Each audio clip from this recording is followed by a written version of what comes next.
Assalamu alaikum and welcome to Solutions Nerds. In this video I'm going to show you how you can fix this.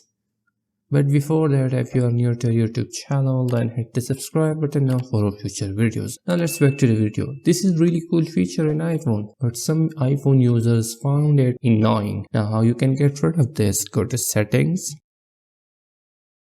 Then go to accessibility, click on accessibility, go down here and search for touch, click on touch and just disable this option reachability. But this is important feature while using your phone through one-handed because mobile screen are larger and through one hand we can't reach every single content, but through this feature you can easily access every corner or content on the screen. But if you want to disable it, just disable this option and this thing will not appear again. So this was a quick video how you can fix this problem, but not a problem but a feature. Hope you liked the video, must subscribe and thanks for watching.